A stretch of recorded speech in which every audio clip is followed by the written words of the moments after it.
Hello class, welcome back in the lecture series of nuclear physics. Nuclear physics की जैसा कि lecture series हमने start की थी, तो न्यूक्लियर फिजिक्स की लेक्चर सीरीज में लगभग फर्स्ट यूनिट हमने कंप्लीट कर ली थी। फर्स्ट यूनिट आपको याद होगा, फर्स्ट यूनिट में हमने प्रॉपर्टीज़ ऑफ द न्यूक्लियस के बारे में डिस्कस कर लिया था कि न्यूक्लियस के क्या क्या गुणधर्म होते हैं, और इसके अलावा हमने न्यूक्लियस की जो और अधिक गुणधर्म जैसे मॉडल्स होते हैं, लिक्विड ड्रॉप मॉडल्स है, सेमी एम्पिरिकल मास फार्मूला है, या और भी जो इसके फैक्टर्स या जो रदरफोर्ड प्रकीर्णन प्रयोग हैं, इन सब के बारे में हमने लास्ट लेक्चर में डिस्कस कर लिया था।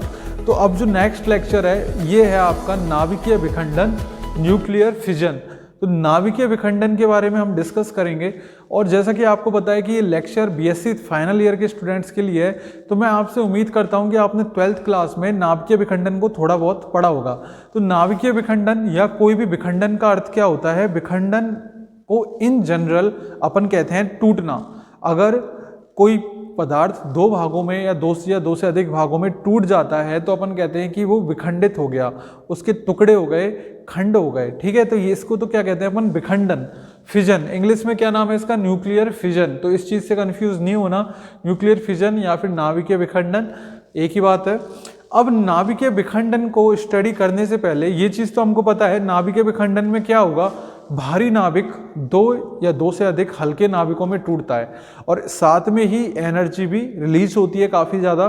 तो एनर्जी रिलीज होती है और भी कुछ साइड प्रोडक्ट्स भी रिलीज होते हैं। तो पूरी प्रोसेस को हम देखेंगे, पर उस प्रोसेस को देखने से पहले ज़रूरी है कि किसी भी जो प्रोसेस को हम पढ़ रहे हैं, जैसे न्यूक्लियर फिजन के बारे में हम बात कर रहे हैं, तो इसकी टाइमलाइन को जाने कि कौन कौन से साइंटिस्ट ने कौन कौन से समय क्या क्या महत्वपूर्ण आविष्कार किए जिसकी मदद से न्यूक्लियर फिजन की खोज हो पाई, किन किन प्रक्रियाओं के द्वारा या किन किन प्रोसेसेस के थ्रू न्यूक्लियर फिजन का जो डेवलपमेंट है वो हुआ। तो इसको स्टार्ट करने के लिए सबसे पहले अपन लेके चलते हैं 1934 में आपको। तो 1934 में आपको पता होगा मैडम क्यूरी और पियरे क्यूरी, मैडम क्यूरी और पियरे क्यूरी दोनों ही फिजिसिस्ट थे, और दोनों ही उनको कपल को नोबेल प्राइज भी मिला था for the discovery of radio activity. तो मैडम क्यूरी और पियरे क्यूरी ने रेडियो एक्टिविटी की खोज की थी, ये बात है 1934 से पहले की। लेकिन 1934 में इनकी जो डॉटर इनकी थी इरेन क्यूरी। तो इरेन क्यूरी ने अपने हस्बैंड फ्रेडरिक जॉलिएट, तो इनके हस्बैंड का नाम था फ्रेडरिक जॉलिएट, इनके साथ मिलकर आर्टिफिशियल रेडियो एक्टिविटी या कृत्रिम रेडियो एक्टिविता जो एक पहले डिस्कवरी हुई थी, वो हुई थी नेचुरल रेडियो एक्टिविटी की। और इन्होंने, इरेन क्यूरी ने और फ्रेडरिक जॉलिएट ने मिलकर किसकी डिस्कवरी की? कृत्रिम रेडियो एक्टिविटा की, या फिर आप कह सकते हो आर्टिफिशियल रेडियो एक्टिविटी की। अब रेडियो एक्टिविटी वर्ड को अपन बार बार क्यों यूज ले रहे हैं? क्योंकि रेडियो एक्टिविटी का सीधा सीधा संबंध किससे है बच्चों? नाभिकीय विखंडन से। तो रेडियो एक्टिविटी नाभिकीय विखंडन में काफ़ी ज़्यादा गहरा रिलेशन है। और रेडियो एक्टिविटी होती क्या है ये भी आपको आना चाहिए। तो रेडियो एक्टिविटी क्या होती है आप सभी जानते होंगे। रेडियो एक्टिविटी का मतलब है, या रेडियो एक्टिविटी का मतलब है ऐसे नाभिक जो अपने आप ही समय के साथ क्षय होते रहते हैं। उनमें अल्फा क्षय, बीटा क्षय या गामा क्षय, अल्फा डिके, बीटा डिके या गामा डिके होता है, जिससे वो अपना साइज रिड्यूस करते हैं टाइम के साथ में। आपने डिके कांस्टेंट के बारे में पढ़ा होगा, आपने हाफ लाइफ, मीन लाइफ के बारे में पढ़ा होगा। तो ये सारी जो टर्म्स मैं बोल रहा हूँ ये किससे संबंधित हैं, रिलेटेड हैं? रेडियो एक्टिविटी से। तो रेडियो एक्टिविटी का मतलब होता है किसी चीज़ का टाइम के साथ डिके होना, उसकी जो मात्रा है, उसकी जो क्वांटिटी है उसमें कमी आना डिके कहलाती है। तो ऐसे जो न्यूक्लियस हैं जो रेडियो एक्टिविटी दिखाते हैं वो रेडियो एक्टिव न्यूक्लियस कहलाते हैं। तो मैडम क्यूरी और पियरे क्यूरी ने नेचुरल रेडियो एक्टिविटी की खोज की थी, जो ऐसे एलिमेंट्स थे जो अपने आप ही डिके होते रहते थे। और बाद में इरेन क्यूरी और फ्रेडरिक जॉलिएट ने कृत्रिम रेडियो एक्टिविटी की डिस्कवरी कर दी, अर्थात उनको अपन डिके कराते थे जानबूझकर, या आप उनको इंड्यूस्ड रेडियो एक्टिविटी प्रोड्यूस करते थे।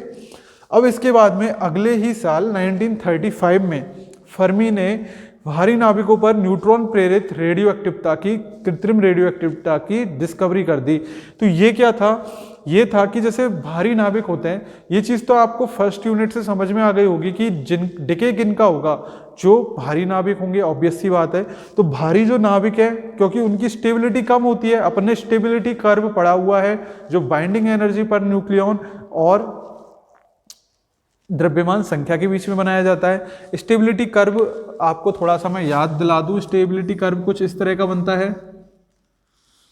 तो अपन देखते हैं कि जो बीच वाला रीजन है जिसमें द्रव्यमान संख्या का मान 50 से तो ज़्यादा और 150 से कम होता है, इसमें तो ये सबसे ज़्यादा स्टेबल होता है। और जब इसका मान 150 या लगभग 200 से ज़्यादा होता है तो ये क्या होता है, भारी नाभिक कहलाते हैं ऐसे नाभिक। तो ये जो भारी नाभिक हैं ये क्या होते हैं, बहुत ही कम स्टेबल होते हैं। तो स्टेबल होने के लिए क्या करते हैं, ये दो लाइटर एटम्स में या दो मीडियम वेट वाले जो नाभिक हैं, न्यूक्लियस हैं, उनमें डिवाइड हो जाते हैं। तो ये जो डिस्कवरी की थी फर्मी ने, वो किस पर डिपेंड थी, न्यूट्रॉनों पर। ये क्या करते थे, न्यूट्रॉनों की टक्कर करवाकर इन भारी नाभिकों को हल्के नाभिकों में बदल देते थे। तो ये चीज़ आपको समझ में आई कि 1935 में फर्मी ने भारी नाभिकों पर न्यूट्रॉन प्रेरित कृत्रिम रेडियोएक्टिवता की खोज कर दी। उसके बाद में क्या हुआ, 1938 में 1935 तक क्या हो चुका था, भारी नाभिकों पर न्यूट्रॉन प्रेरित कृत्रिम रेडियोएक्टिवता की खोज हो चुकी थी। पर दिक्कत कहाँ आ रही थी, दिक्कत अपने को ये आ रही थी कि जो ये खोज हुई थी इसमें जैसे इन्होंने रिएक्शन कराई 92 यूरेनियम 235, बयान में यूरेनियम 235, ठीक है, 92 यूरेनियम 235 की न्यूट्रॉन के साथ, तो जिससे एक अनस्टेबल 92 यूरेनियम 236 प्रोड्यूस हुआ और ये कॉम्प्लेक्स कंपाउंड था, ठीक है। और ये बेरिलियम और क्रिप्टॉन में डिवाइड हो गया और साथ में न्यूट्रॉन्स भी निकले कुछ, और कुछ एनर्जी भी रिलीज हुई, काफ़ी एनर्जी थी, कुछ नहीं। तो बेरिलियम और क्रिप्टॉन में ये जो डिवाइड हुआ और साथ में जो एनर्जी निकली, तो जो प्रोडक्ट्स बने उनको ये एक्सप्लेन नहीं कर पाए। तो क्या कमी थी, जो फर्मी थे और फर्मी के जो सहयोगी थे वो क्या थे कि जो ये रिएक्शन होती है यूरेनियम नाभिक की न्यूट्रॉन के साथ, तो इसमें जो प्रोडक्ट्स बनते हैं उनको क्या है, एक्सप्लेन नहीं कर पाए। तो एक्सप्लेन नहीं कर पाने की वजह से जो इनकी डिस्कवरी थी वो पूरी नहीं हो पाई विखंडन की। फिर इसके बाद में 1938 में दो साइंटिस्ट आए, ऑटो हॉर्न एवं फ्रिट्ज स्ट्रॉसमैन के थे। ऑटो हॉर्न एवं फ्रिट्ज स्ट्रॉसमैन, इन दोनों ने मिलकर क्या किया कि ये जो इसके प्रोडक्ट्स बनते हैं बेरिलियम क्रिप्टॉन, जो इसको रफ कर देते हैं हाथ से, इसके जो प्रोडक्ट्स बनते हैं बेरिलियम और क्रिप्टॉन, साथ में न्यूट्रॉन्स भी निकलते हैं और एनर्जी निकलती है, तो इसको ये एक्सप्लेन कर पाए। तो इन्होंने एक्सप्लेन किया कि कैसे यूरेनियम का विखंडन होता है।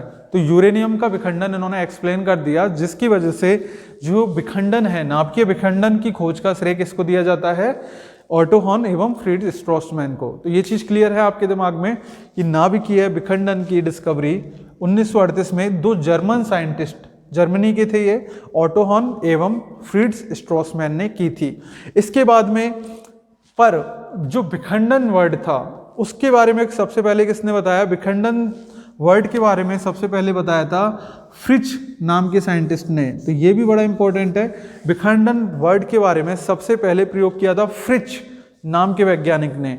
और ये जो फ्रिच नाम के वैज्ञानिक थे, इन्होंने जीव विज्ञान में कोशिका विभाजन की समानता के रूप में दिखाने के लिए, जब कोशिका का विभाजन होता है तो जो प्रोडक्ट्स बनते हैं उनको समानता के रूप में दिखाने के लिए उस प्रोसेस को नाम दिया था विखंडन। तो जो विखंडन शब्द है वो यहाँ से अपने फिजिक्स में उठा लिया। तो विखंडन शब्द आपको समझ में आ गया, किसने दिया था, फ्रिच ने सबसे पहले विखंडन शब्द का प्रयोग किया। तो यहाँ तक आपकी क्या है, ये टाइमलाइन है। तो ये टाइमलाइन कंप्लीट हो गई। एक बार आप चाहो तो स्क्रीनशॉट ले लीजिए इसको लिखने की ज़रूरत नहीं है, ये केवल समझाने के लिए दिखाया था। तो इसके बाद फिर अपन डिस्कस करेंगे इसकी रिएक्शन को। तो एक बार आप इसका स्क्रीनशॉट ले लीजिए।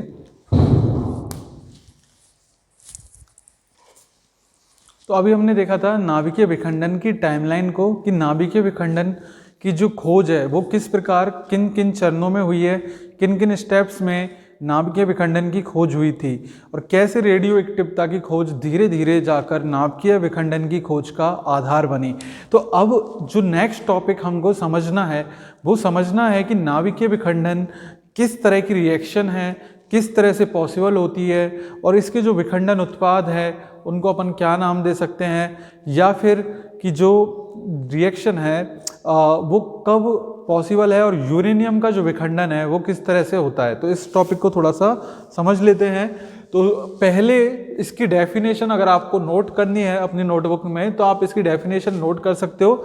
नाभिकीय अभिक्रिया, नाभिकीय विखंडन क्या है, एक तरह की न्यूक्लियर प्रोसेस है, वह नाभिकीय अभिक्रिया जिसमें एक भारी नाभिक दो हल्के नाभिकों में विखंडित होकर उच्च मात्रा में ऊष्मा मुक्त करता है या ऊर्जा मुक्त करता है, नाभिकीय विखंडन कहलाती है। ऐसी न्यूक्लियर प्रोसेस, ऐसी कोई भी न्यूक्लियर प्रोसेस जिसमें एक हैवी न्यूक्लियाई दो लाइटर न्यूक्लियाइज में डिवाइड होके या फिर कह लो आप विखंडित होके, फिजन होके एनर्जी रिलीज करता है, वो क्या कहलाती है बच्चों, न्यूक्लियर फिजन या नाभिकीय विखंडन कहलाती है। अब फॉर एग्जांपल अपन क्या लेते हैं, 92 यूरेनियम 235 का विखंडन जो काफ़ी इंपॉर्टेंट है, काफ़ी फेमस है यूरेनियम का विखंडन। तो यूरेनियम पर जब हम एक थर्मल न्यूट्रॉन, कैसा न्यूट्रॉन, ऊष्मीय न्यूट्रॉन, थर्मल न्यूट्रॉन, जब 92 यूरेनियम 235 के ऊपर एक थर्मल न्यूट्रॉन आपतित कराते हैं तो इसके परिणाम स्वरूप 92 यूरेनियम 236 जो कि एक कॉम्प्लेक्स कंपाउंड है, कॉम्प्लेक्स न्यूक्लियस है, तो एक कॉम्प्लेक्स न्यूक्लियस क्रिएट होता है जो अनस्टेबल होता है और ये तुरंत ही किस में डिवाइड हो जाता है, प्रोडक्ट्स में। ये डिवाइड होता है बेरिलियम और क्रिप्टॉन में। तो बेरिलियम 56, क्रिप्टॉन 36, तो दोनों का अगर आप ऐड करके देखोगे तो कितना हो जाएगा 92। और बेरिलियम की द्रव्यमान संख्या 141, क्रिप्टॉन की द्रव्यमान संख्या 92, तो अभी एडिशन हुआ है 233, जबकि यहाँ पर एटॉमिक नंबर कितना है 236, मास नंबर, सॉरी यहाँ पर मास नंबर कितना है 236। तो 236 करने के लिए 3 न्यूट्रॉन्स भी साइड में रिलीज होते हैं और साथ ही साथ क्या रिलीज होती है, हीट। हीट को अपन किससे रिप्रेजेंट करते हैं बच्चों, कैपिटल Q से। इसके बाद जो नेक्स्ट रिएक्शन है वो भी इसी की तरह हो सकती है। इसमें क्या होगा, जब न्यूट्रॉन कोलाइड करेगा किससे, यूरेनियम 235 से, तो इसमें भी वही कॉम्प्लेक्स न्यूक्लियस 92 यूरेनियम 236 ही फॉर्म होता है और साथ में इसमें जो फ्रिजन फ्रेगमेंट्स या विखंडन उत्पाद बनते हैं वो क्या बनते हैं, जीनॉन, Xg और Sr, स्ट्रोंशियम। तो 54 Xg 140, 38 Sr 94 plus 2 neutron plus heat. इसमें भी आप एडिशन करके देखोगे 54 plus 38 92, 140 plus 94 equal to 234 plus 2 के लिए 2 न्यूट्रॉन रिलीज कर दिए, तो ये क्या हो गया 236। तो इस तरह से क्या है, नाभिकीय विखंडन हो सकता है। काफ़ी सारे रिएक्शन पॉसिबिलिटीज है। यहाँ पर उत्पाद क्या बने, बेरिलियम और क्रिप्टॉन, यहाँ पे Xc और Sr। तो इस तरह से कौन कौन से उत्पाद एक नाभिकीय विखंडन अभिक्रिया में बन सकते हैं, इसका पता विखंडन लब्धि और द्रव्यमान संख्या के बीच में ग्राफ बनाकर किया जाता है कि विखंडन लब्धि और द्रव्यमान संख्या के बीच में ग्राफ कैसा बनेगा। ग्राफ को डिस्कस करने से पहले ये बता देता हूं कि जो न्यूक्लियस बनते हैं भारी नाभिक से उनको अपन क्या कहते हैं, फिजन फ्रैगमेंट्स, विखंडन उत्पाद। और ये मैंने एक डायग्राम बनाया है किसका, जब न्यूट्रॉन, एक थर्मल न्यूट्रॉन 92 यूरेनियम 235 से टकराकर बेरिलियम और क्रिप्टॉन में बट जाता है और बेरिलियम और क्रिप्टॉन के साथ में 3 न्यूट्रॉन्स भी फॉर्म होते हैं। तो बेरिलियम और क्रिप्टॉन तो बनते ही हैं, साथ में क्या निकलते हैं, इसमें से 3 न्यूट्रॉन निकलते हैं। तो ये चीज़ आपके दिमाग में थोड़ी सी क्लियर होनी चाहिए। यहाँ तक की बात समझ में आई आपको, तो ये इसका डायग्राम के रूप में दिखा दिया। अब अपन डिस्कस कर लेते हैं ग्राफ को किस किस के बीच में, विखंडन लब्धि और द्रव्यमान संख्या के बीच में। तो जो विखंडन लब्धि और द्रव्यमान संख्या के बीच का ग्राफ बनता है वो कुछ इस तरह से एम शेप का बनता है। तो इस एम शेप के ग्राफ में 2 पॉइंट्स पर मैक्सिमा अपन को दिख रहा है, एक इस पॉइंट पर और एक इस पॉइंट पर। तो मैक्सिमा मिलता है जब द्रव्यमान संख्या का मान एक तो 95 के पास होता है और एक 137 के पास होता है। तो जो द्रव्यमान संख्या का ये मान है ये अपन को आइडिया देता है कि जो विखंडन प्रोसेस होगी यूरेनियम की, तो उसके जो उत्पाद बनेंगे, उसके जो उत्पाद होंगे, उनकी जो द्रव्यमान संख्या है वो 95 और 137 के पास आएगी। तो इसकी भी देख लो आप, 94 है, यहाँ पर 92 है, तो ये किसके पास है 95 के, और 137 ये 141 ये 140, तो ये भी आसपास के नंबर्स हैं। तो इससे अपन को पता चलता है कि कैसे अपन इस ग्राफ की मदद से पता लगा सकते हैं कि जो आपका विखंडन उत्पाद होगा उसकी द्रव्यमान संख्या क्या होगी। तो ये पूरी जो प्रोसेस है ये क्या हो गया, यूरेनियम का विखंडन, और विखंडन की परिभाषा को भी हमने समझ लिया। इसके बाद अब नेक्स्ट टॉपिक में हम डिस्कस करेंगे कि किस तरह से अपन एक विखंडन प्रोसेस में निकलने वाली जो ऊष्मा है Q, इसका कैलकुलेशन कर सकते हैं। मतलब एक विखंडन की जो प्रोसेस होगी उसमें कितनी हीट या कितनी एनर्जी रिलीज हो रही है, तो उसकी कैलकुलेशन करेंगे। और ये जो कैलकुलेशन है ये एग्जाम में काफ़ी बार पूछी जाती है। तो एक बार पहले आप इसका स्क्रीनशॉट ले लीजिए, इसको हम रफ कर देते हैं। इसका स्क्रीनशॉट लेके आप नेक्स्ट टॉपिक की ओर चलते हैं, फिर अपन इसका एक बार स्क्रीनशॉट ले लीजिए जिससे आप नोट कर सकें।